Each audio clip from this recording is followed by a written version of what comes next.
Hola, soy Julia Ponce, médica oftalmóloga de Oftalmocentro de la Visión y hoy voy a hablar de glaucoma.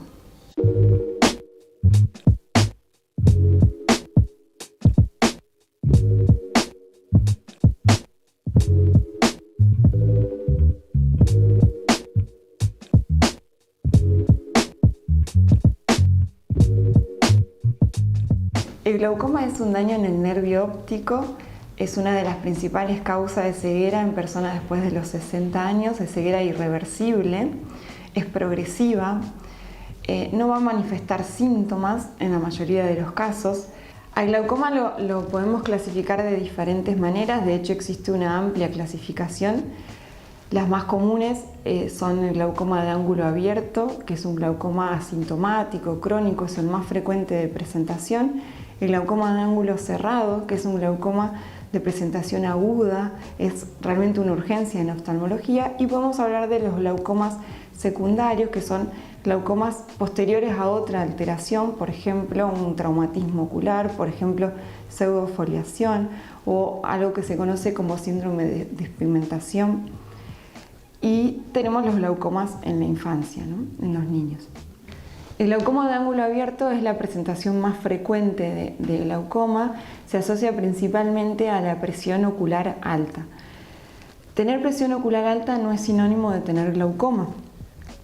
Si bien están asociados, uno puede tener presión alta sin tener daño aún en el nervio óptico, porque esto en el tiempo, de manera prolongada, va a generar daño en el nervio óptico. Pero también hay una entidad dentro de la clasificación de glaucoma que es el glaucoma de presión normal, que es aquel daño en el nervio óptico en un paciente o una persona que no tiene presión alta.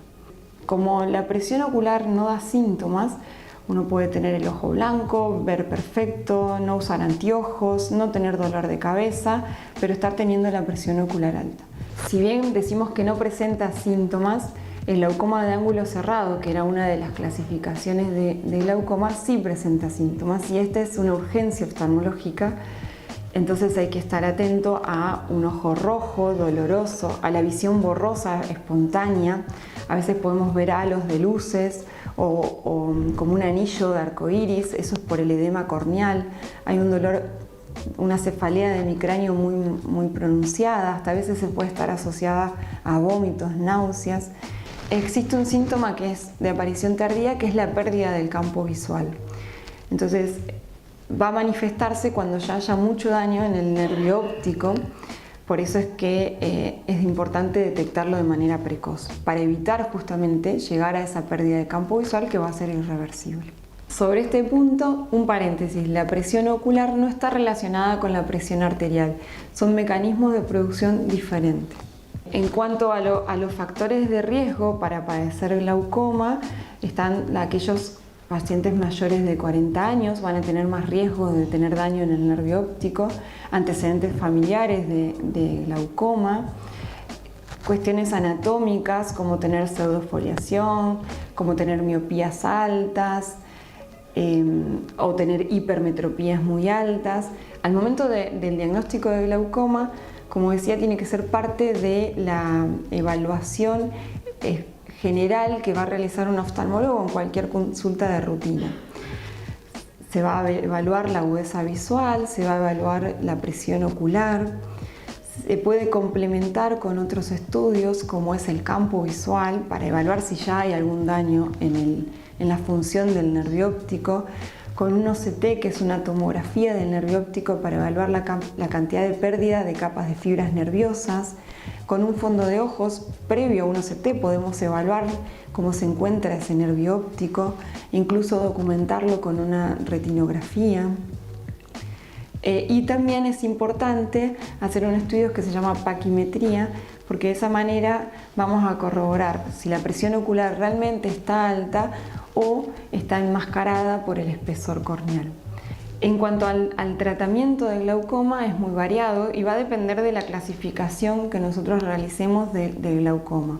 Podemos incluir tratamientos con colirios, con gotas para bajar la presión ocular, tratamientos con láseres como son la trabeculoplastía o la iridotomía, o tratamientos quirúrgicos. Dentro de los tratamientos quirúrgicos podemos incorporar lo que son válvulas de drenaje para equiparar ese equilibrio en la producción y absorción del humor acuoso. El objetivo del tratamiento es lograr algo que los oftalmólogos llamamos la presión target. Esa presión intraocular target es individual y va a depender mucho de cómo encontremos el nervio óptico al momento del diagnóstico. O sea, del daño que haya a nivel del campo visual, el daño que haya a nivel anatómico de ese nervio óptico, la presión ocular con la que encontremos, la edad de la persona. Entonces, todos esos factores los vamos a tener en cuenta a la hora de elegir qué tratamiento implementamos como inicial para el paciente.